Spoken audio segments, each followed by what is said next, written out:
আমাদের এই গাইবান্ধায় রাম মূর্তি নিয়ে এই হুজুর খুব সুন্দর কথাগুলো বলেছেন। আপনারা পুরো ভিডিওটি দেখুন। ভিডিওটি ভালো লাগলে সবার মাঝে শেয়ার করে দিন। আগামী এক সপ্তাহের মধ্যে এই মূর্তি যদি অপসারণ করা না হয়, দুর্বার আন্দোলন করে তোলা হবে। প্রয়োজনে গাইবান্ধা অভিমুখে লং মার্চ কর্মসূচি হেফাজতে ইসলাম সহ সমস্ত ইসলামী দলগুলো ঐক্যবদ্ধ হয়ে ঘোষণা করবে ইনশাআল্লাহ।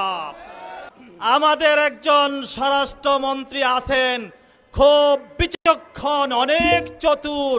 আমরা ওনাকে স্বাগত জানাই।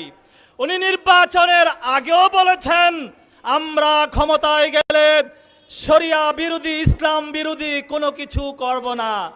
ইদানিং সংসদও খুব সুন্দরভাবে বলেছেন উনি ইসলাম চিনে, এটা ইসলাম না, এটা ইসলাম না, এটা ইসলাম না।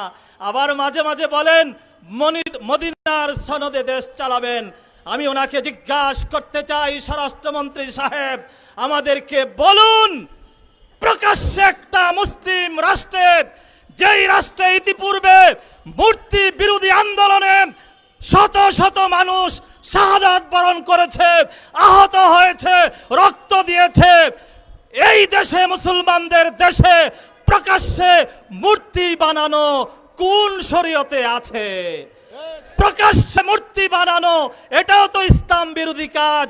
আপনার সরকার ক্ষমতায় থাকা অবস্থায় কিভাবে এত বড় মূর্তি হলো? আপনারা চুপচাপ বসে আছেন কেন?